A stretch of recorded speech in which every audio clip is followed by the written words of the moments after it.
Bien, habíamos comenzado el capítulo 8 del libro de los Hechos de los Apóstoles. Habíamos avanzado ya la última clase, un par de versículos, pero fundamentalmente habíamos visto hasta el versículo 3, donde se nos introduce a Saulo, el que después iba a ser el apóstol Pablo, ya en una actividad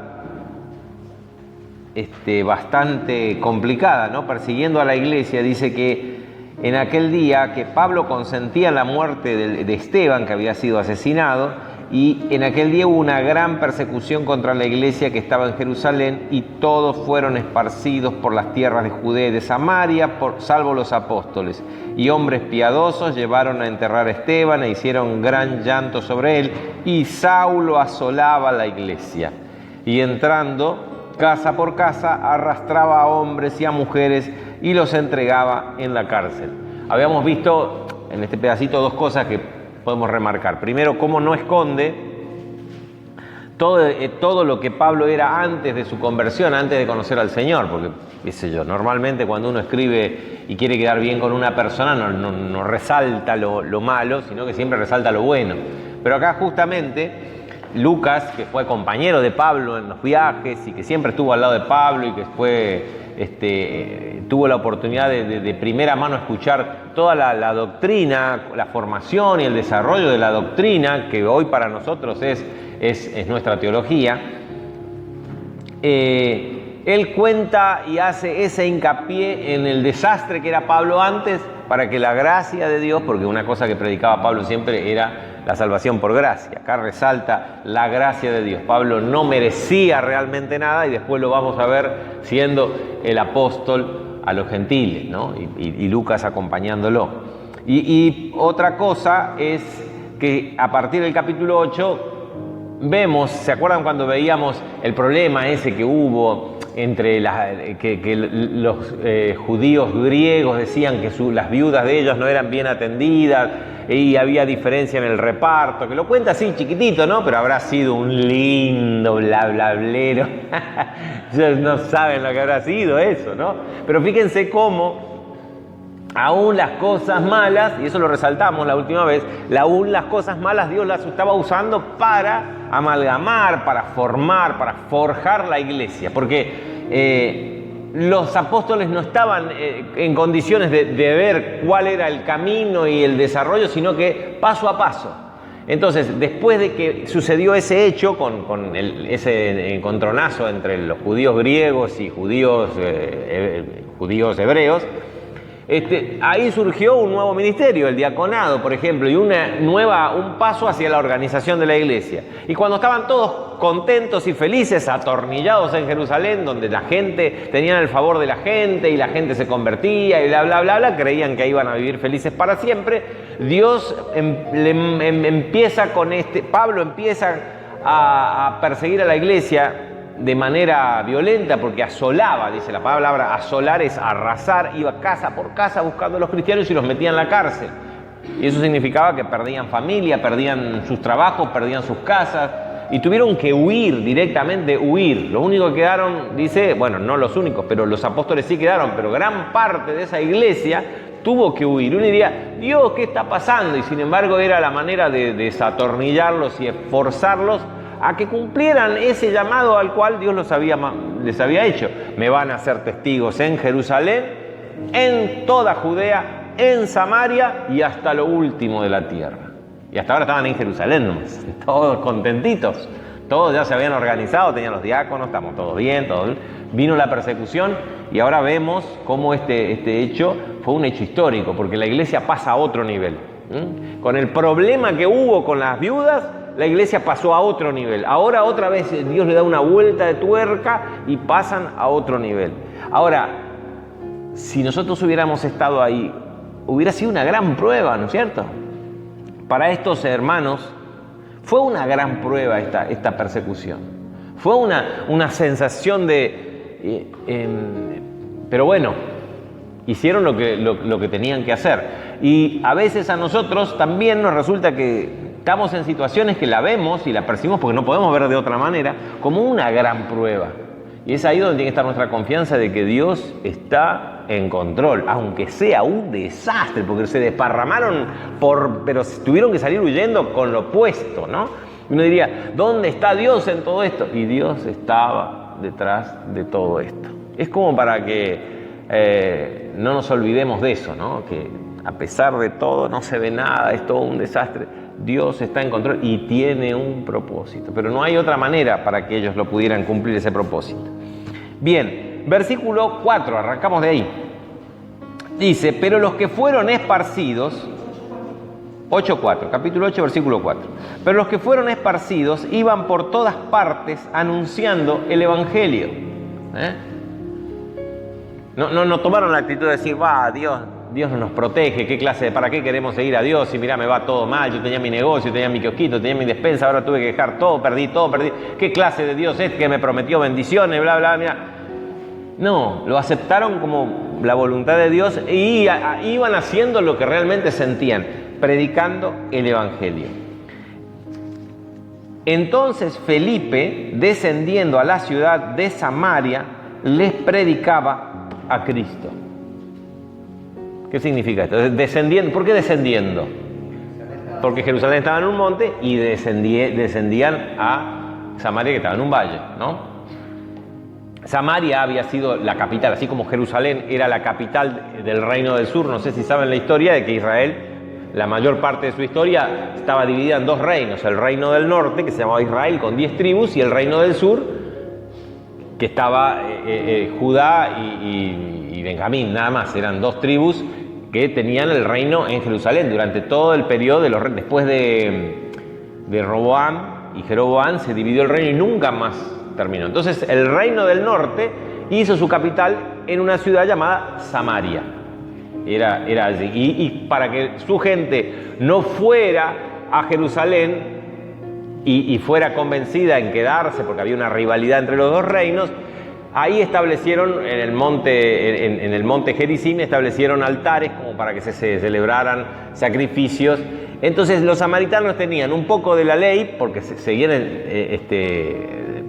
cumpliendo, tratando de seguir la Torá, pero ninguna de las tradiciones de los judíos. Se odiaban entre sí, los judíos los consideraban como algo horrible. A Jesús le insultaron diciendo, sos un samaritano, era así, por motivo de insulto. Y resulta que ni se hablaban entre unos y otros, pero los judíos los samaritanos tenían ciertas cosas, pero ya eran un pueblo mezclado, porque el reino del norte fue antes que el reino del sur, fueron llevados cautivos y básicamente por Siria, y básicamente la política de Siria era mezclar los pueblos, para quitarles la identidad, los mezclaban. Entonces los samaritanos no eran judíos puros. Entonces vamos a ver en este capítulo cómo ellos estaban permeables a las supersticiones. Eran supersticiosos porque tampoco tenían el estricto cumplimiento de la ley de Dios. Eran así como tenían una base de la religión judía, pero ellos no seguían la religión. Entonces estaban como permeables a cualquier tipo de prácticas supersticiosas. Allí fue Felipe, descendiendo a la ciudad de Samaria, les predicaba a Cristo, huyendo de Jerusalén.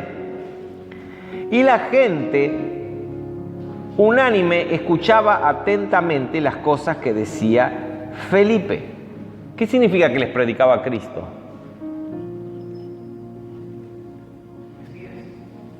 Claro, Cristo es el título del Mesías, ¿no? El Mesías, el Cristo. Entonces lo que nos está dando a entender es que lo que predicaba Felipe era que Jesús, al cual los samaritanos habían conocido, porque se acuerdan en Juan 4, cuando Jesús iba de Jerusalén a Galilea, ¿no? Tenemos Jerusalén, Samaria y arriba Galilea. Jesús se encontró con esta mujer al lado de un pozo, la mujer samaritana, y cómo después los samaritanos creyeron en él, no solo por la palabra de la mujer, sino que también Jesús predicó y ya creyeron por la palabra de Jesús y le recibieron, ¿no? Y estuvo unos días allí predicando a los samaritanos. Así que ellos de alguna manera lo conocían a Jesús. Felipe les hablaba de que ese Jesús había sido crucificado por los judíos y ahora había resucitado y que él era el Mesías y que si él era el Mesías, él era el Salvador. Y la gente unánime escuchaba atentamente las cosas que decía Felipe, oyendo y viendo las señales que hacía. Ahí nos encontramos y habíamos visto que este Felipe no es uno de los discípulos o apóstoles, sino que era uno de los 7 diáconos. Lo vemos habíamos visto en el capítulo 21 de Hechos 21, lo repasamos. El versículo 8 dice: y al otro día, saliendo Pablo y los que con él estábamos, fuimos a Cesarea y entrando en la casa de Felipe el evangelista, que era uno de los 7, posamos o nos quedamos con él en esa casa. Ahí nos aclara que este Felipe después fue llamado el evangelista porque evangelizaba y era uno de los 7. Así como Esteban hacía milagros y tenía gran poder en palabra, Felipe también predicaba y hacía milagros. Como Dios les dio a esa primera iglesia esta manifestación de grandes señales y prodigios, porque era necesario para confirmar la palabra y para que la gente creyese.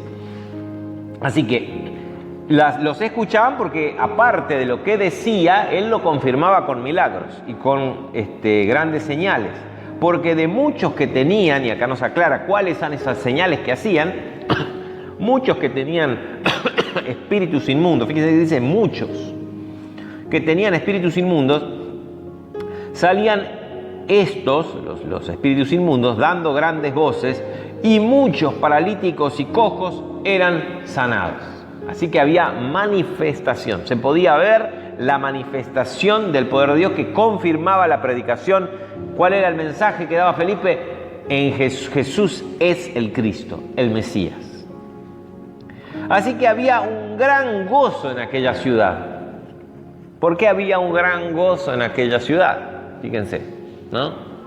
No tenían manera de... No tenían otra manera. Estaban angustiados, estaban en la situación en que estaban, gobernados por Roma, en la pobreza, en la miseria, en una situación social muy difícil y sin esperanza. La única esperanza que ellos tenían era la venida del Mesías. Para el judío e inclusive para el samaritano, ¿no? ¿Se acuerdan en la charla que tuvo Jesús con la samaritana? Que decían, ahora va a venir el Mesías y Él nos va a aclarar todas las cosas, cuando venga el Mesías. Y yo digo, yo soy el que está hablando contigo. No lo leemos ahora pero es muy interesante leer este pasaje que estamos viendo ahora con Juan 4, porque ahí podemos ver qué creían ellos, cómo entendían, más allá de la rivalidad y el odio que se tenían con los judíos. Pero ellos creían, y la única esperanza era la venida del Mesías, tanto para el judío como para el samaritano, para el pobre, para el miserable, para el que no había vuelta. Muchos quisieron ver el camino de la política, de la revolución, y terminó todo ese camino en la destrucción de Jerusalén en el año 70. Fue para sacarse de encima a la opresión del Imperio Romano. Así que cuando él les decía que Cristo, el Mesías, había venido y estaba para salvarlos, y esa palabra no solamente era una predicación, sino que estaba confirmada por señales, les daba alegría, les daba esperanza. ¿Me explico? Por eso había gran gozo en aquella ciudad.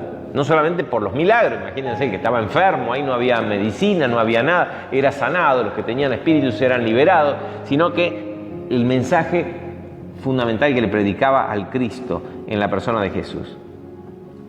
Pero había un hombre llamado Simón, y acá nos encontramos con un personaje muy particular.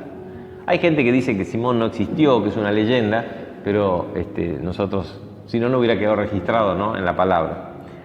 Dice, un hombre llamado Simón, que ¿antes de qué? Antes de que viniera Felipe, ejercía la magia en aquella ciudad. Él era el jefe y el capo de todas las cosas maravillosas que sucedían ahí.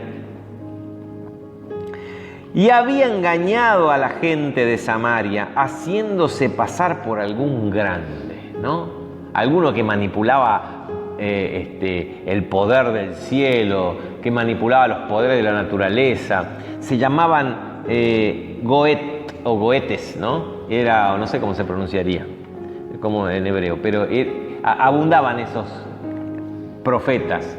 Ejercían, practicaban magia, hacían trucos, habían aprendido ciertas cosas también que venían de Oriente,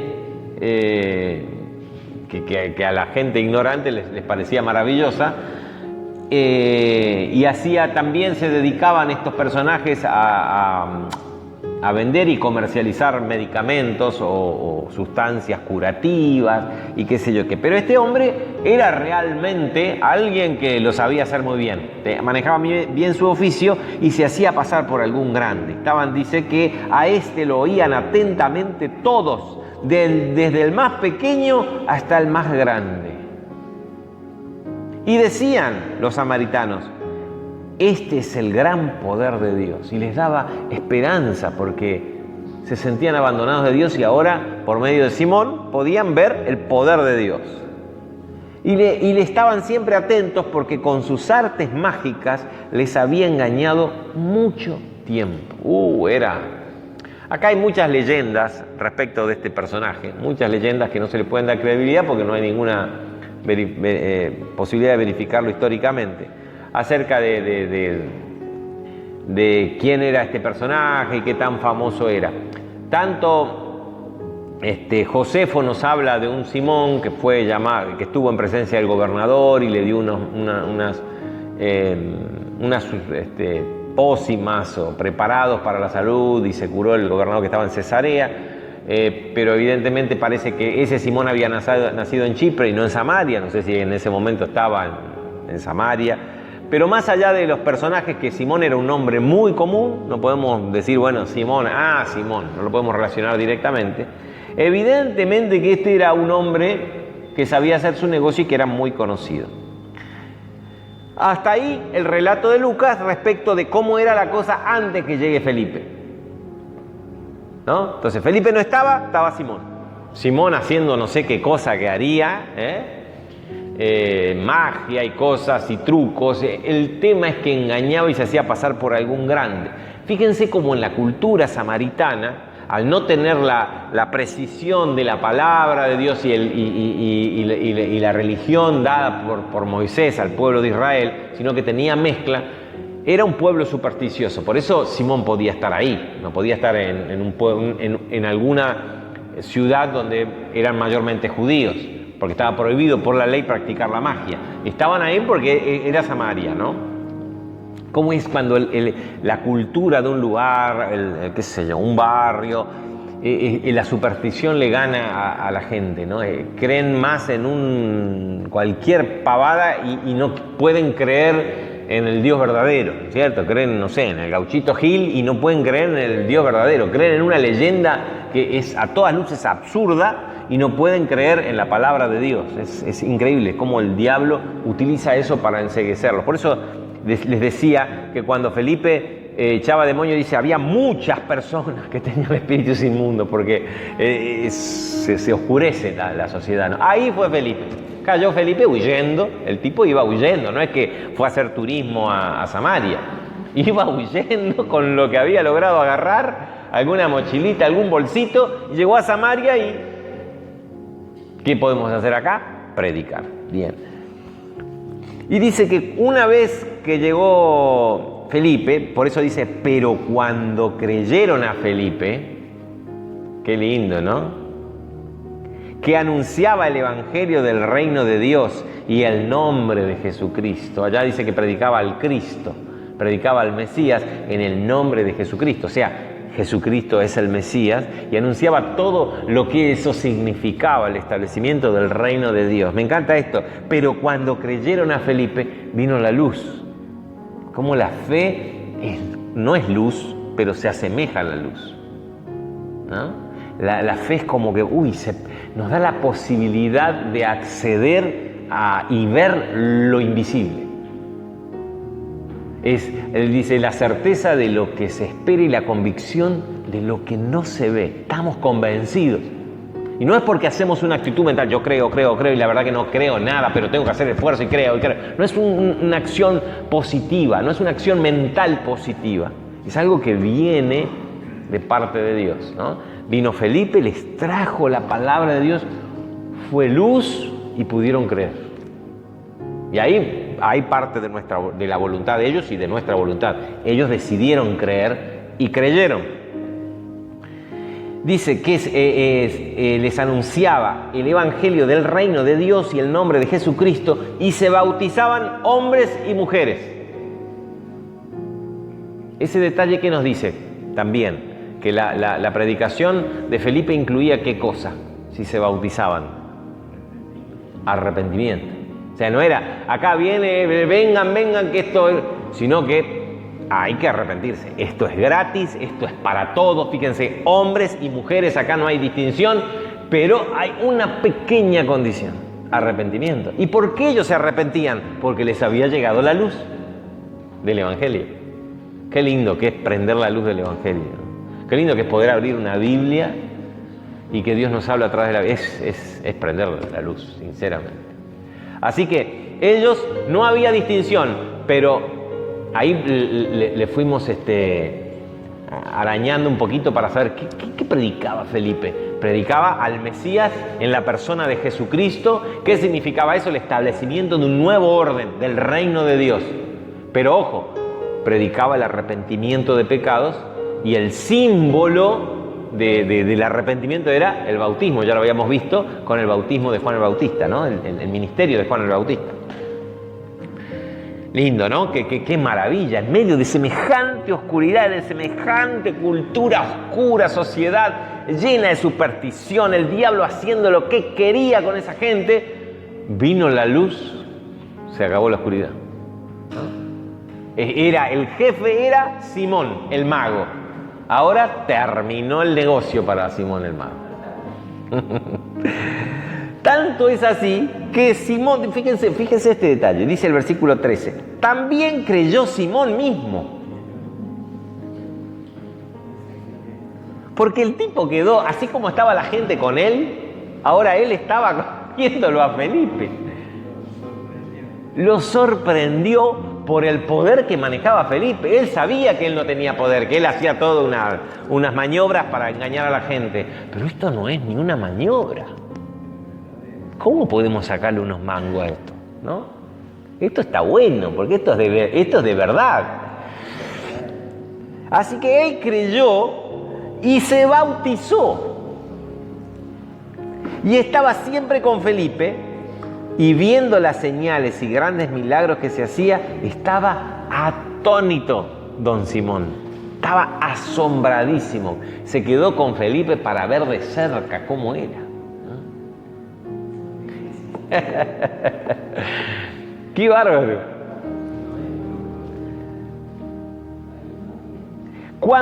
Bueno, hasta ahí Simón. Hacemos un paréntesis en lo que sigue y después nos sigue contando de Simón. Fíjense, el versículo 14. Así que acá lo dejamos a Simón. El tipo escuchó, creyó, dice. También se bautizó. Porque todo esto que hacía los grandes milagros tenía directa relación con lo que Felipe predicaba. Entonces, lo creyó. Cuando los apóstoles que estaban en Jerusalén oyeron que Samaria había recibido la palabra de Dios, ¡wow! Quiere decir que no fue pavada esto, ¿eh? No fue un par de personitas que recibieron al Señor. Hubo un movimiento en Samaria. Tanto es así que el chisme llegó hasta el sur, hasta donde estaba Jerusalén. Le llegaron a los apóstoles que se habían quedado en Jerusalén. Samaria recibió la palabra de Dios. Fíjense que nos dice, en Samaria se predicó la palabra de Dios. Lo llamativo era que los samaritanos habían recibido la palabra de Dios.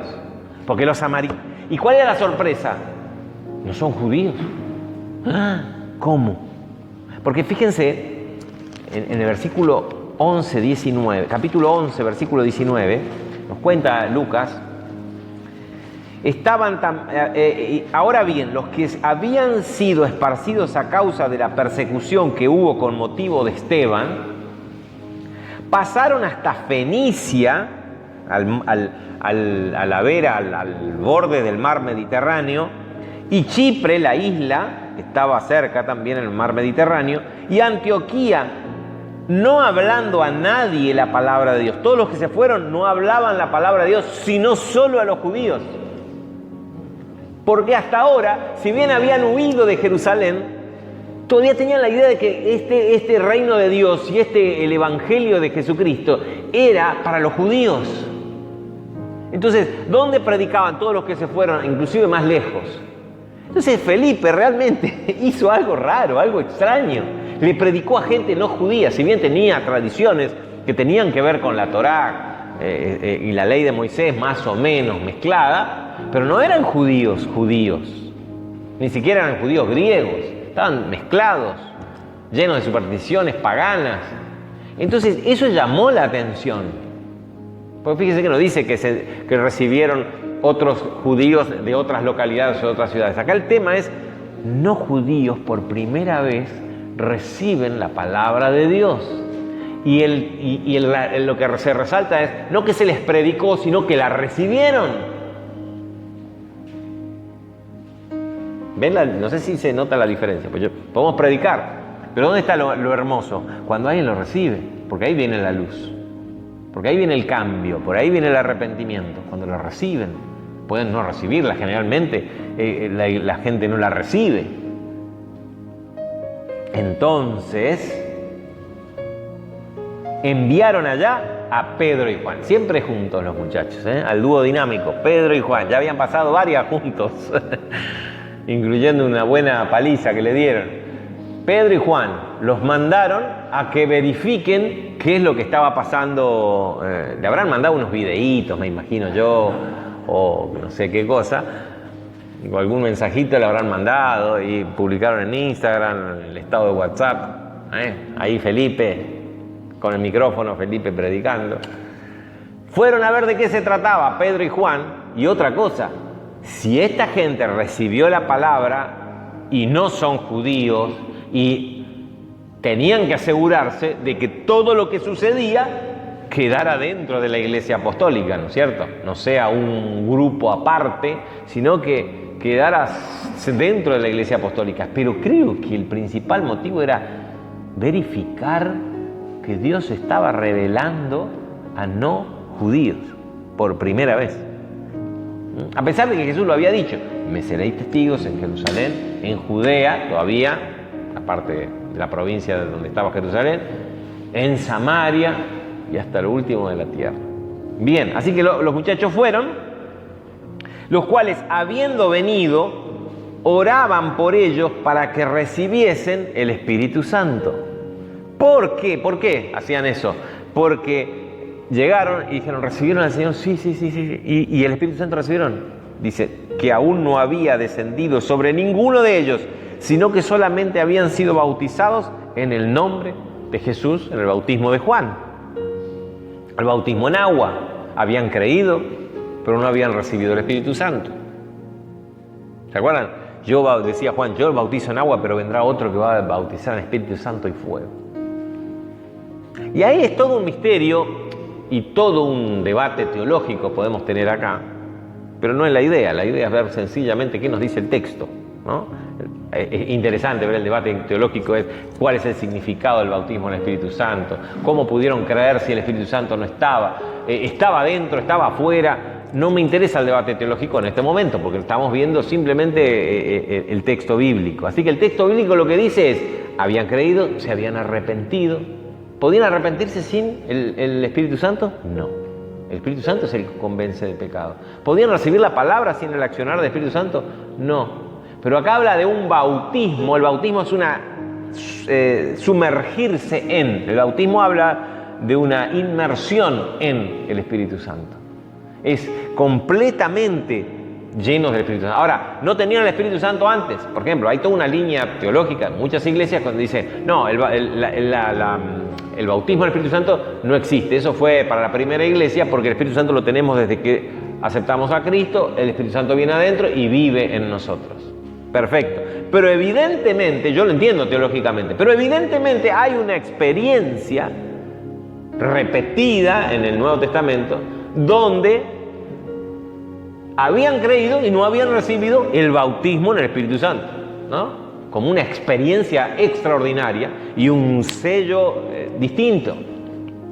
Y evidentemente este bautismo, en el momento en que el Espíritu Santo baja, hay una exteriorización, fíjense. Así que ellos imponían las manos y la gente recibía el Espíritu Santo. Que venía una paloma, les hacía caquita una paloma. ¿Cómo sabían que le recibían el Espíritu Santo? Algo pasaba, alguna exteriorización, algún signo exterior del bautismo en el Espíritu Santo, ¿no? Y bueno, creo que nosotros podemos dar testimonio de eso, ¿no? Que es un momento especial, una situación especial. Entonces, dejemos a los teólogos que sigan discutiendo sobre, y si nosotros nos queremos meter, podemos ver, investigar, qué sé yo qué. Pero esto no es clase de teología hoy. Así que estamos viendo que imponían las manos y algo pasaba. Y era tan maravilloso lo que pasaba, muchos relacionan la recepción del Espíritu Santo con el hablar en lenguas. Entonces, recibiste el Espíritu Santo, hablas en lengua como si fuera una cosa atada a la otra. Lo que sí podemos ver, yo no sé teológicamente cómo se relaciona, lo que sí se puede ver es que cuando recibían el Espíritu Santo hablaban en lenguas, punto. Yo también tuve esa misma experiencia, ¿no? Y que no es pensar, no es pensar que estoy hablando, como dice el pastor, repitiendo, diciendo banana al revés o diciendo rataplan. Estoy simplemente expresando una cosa interna que no tiene palabras, no se puede expresar lo que estoy sintiendo y me sale un montón de cosas que cada uno tendrá su dialecto, ¿no? Y que cuando hay veces, en mi experiencia, hay veces que siento de orar por una persona, por una situación y empiezo orando unas ciertas cosas y después ya no sé más qué palabras ponerle. Y entonces empiezo a orar en lenguas y es como que siento que el Espíritu Santo ora a través mío. No sé si tuvieron esa experiencia, pero es muy lindo esa experiencia, ¿no? Entonces, acá el Espíritu Santo de alguna manera provoca algo que se exterioriza, porque dice que cuando Simón vio que por la imposición de manos de los apóstoles se daba el Espíritu, ¿cómo lo vio? Algo pasaba. Algo pasaba, dijo, a la pocha. Porque hasta ahora estaba el tipo asombrado, dice que estaba atónito por los milagros. Pero esto ya era otra cosa, esto es otro nivel, dijo. Esto es otro nivel. No, Felipe quedó a un costado, pobre Felipe, vinieron los mandamás, que vienen desde Jerusalén, los capos, ponían las manos y algo pasaba. No dice qué pasaba. Hablaban en lenguas, muy probable. Algo pasaba. Dijo, les daba el Espíritu Santo, les ofreció dinero. Dijo, este es un negocio, si yo tengo esto. Me lleno, yo no sé, estos muchachos cómo no aprovechan. Ay, si él estaba haciéndose rico, haciendo un par de actos mágicos y engañaba a la gente, con esto, mamita querida, podemos hacer una sociedad, ¿no? Así que les ofreció dinero, diciendo, dadme también a mí el Espíritu Santo. Dijo, ¿qué pidió? ¿Dónde vio el negocio? No, él no quería el Espíritu Santo para él. Denme el poder para que cualquiera al que yo le imponga las manos reciba el Espíritu Santo. ¡Oh, oh, oh! Este tipo no entendió nada, ¿vieron? Nunca les pasó que hablaron con alguien y todo y parecía bien, hasta que abrió la boca y alguien dice, ¡ay, no entendió nada! Yo me gasté. Así le pasó acá a Felipe, pobrecito. Ay, este tipo no entendió nada. Se arrimó al Evangelio porque, ¿qué le interesó? Era algo que tenía que ver con su negocio, con su oficio, ¿no? El manejar poderes invisibles. Él lo hacía como más o menos, engañando. Pero acá esta gente manejaba poder invisible en serio. Entonces se arrimó al Evangelio, aceptó la doctrina inclusive, porque dice que creyó, estaba con Felipe para ver cómo era, qué botón apretaba, qué hacía, pero en ningún momento su corazón estuvo cerca del arrepentimiento. Se bautizó y nunca estuvo cerca del arrepentimiento.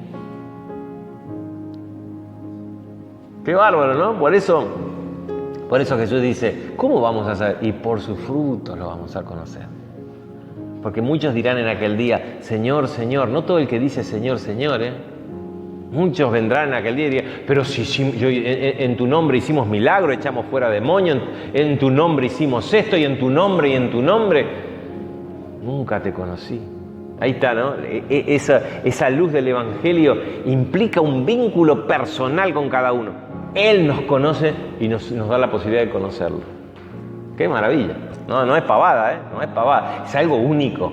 Él lo alcanzó a percibir y lo vio desde su punto de vista. Esto es un gran negocio. Les ofreció dinero del que había ganado él engañando a la gente, ¿no? No, nada. Él estaba ahí como muchos se arriman al Señor para obtener algún beneficio, ¿no? Sin haber entendido nada.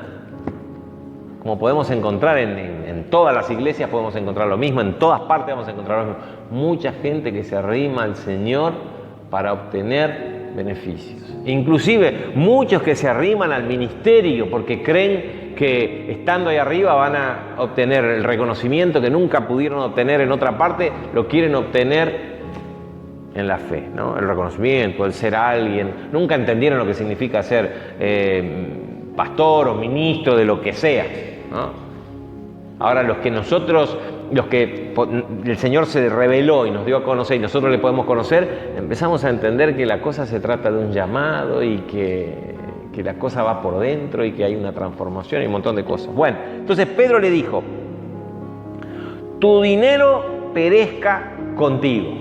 Ah, mamita querida. Se enojó Pedro, no, era una blasfemia este tipo. Ya de la ignorancia y del vivo, porque este era un vivo, capaz que era argentino Era un vivo.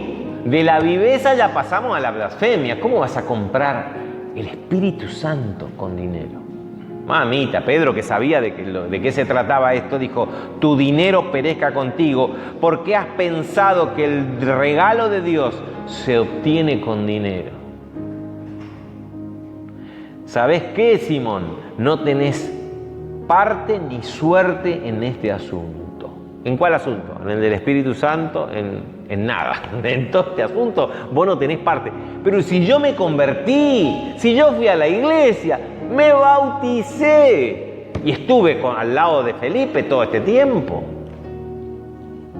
No tenés, fíjense, no tenés parte ni suerte en este asunto.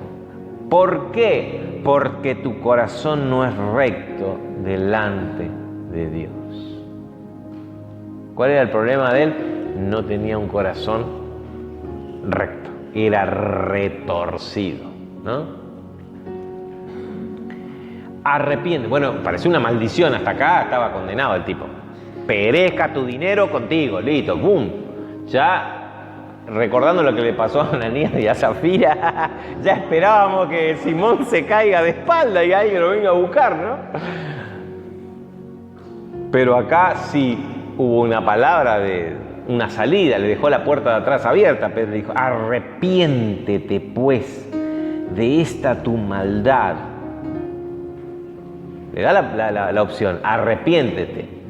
Y ruega a Dios, vos rogale a Dios, si quizás te sea perdonado el pensamiento de tu corazón, porque estuvo blasfemando, ¿no?, respecto del Espíritu Santo. En una de esas, mamita, supongamos que él hubiera tenido un corazón sincero y se hubiera dejado engañar por su avaricia y hubiera querido comprar todo creyendo que era todo un negocio, y de repente Pedro le trae semejante palabra de Dios, un corazón recto y sincero hubiera caído de rodillas pidiendo perdón y arrepintiéndose, ¿no es cierto?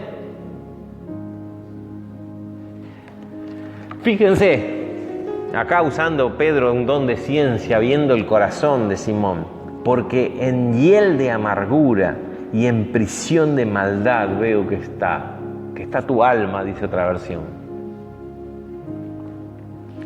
La hiel era considerada como un veneno. Tenés el alma envenenada, ¿no? Estás en amargura de alma y en prisión de maldad. Claro, si él ejercía la magia, habría unos muchachos ahí también guardados, ¿no? Respondiendo entonces Simón, uno diría, bueno, acá Simón se arrepiente. Rueguen ustedes por mí al Señor, para que nada de esto que habéis dicho venga sobre mí. No entendió nada el tipo. No es que él dice, rueguen al Señor para que Él me perdone. No, para que no me castigue. No, él entendió que estos tipos eran poderosos y que si te echaban una maldición, era posible que se cumpla. Eso la tenía clara porque él había sido testigo. Tenía miedo de lo que le dijera, y más estos dos que eran de allá, los jefes que venían de la capital. Así que rueguen, él le dice, ruega a Dios a ver si te perdona. No, rueguen ustedes para que no me acontezca. Pero su pecado quedó ahí guardadito. En ningún momento él dijo, me arrepiento, hice macana, perdón, no entendí. Hubiera recibido el perdón, lo hubiera recibido.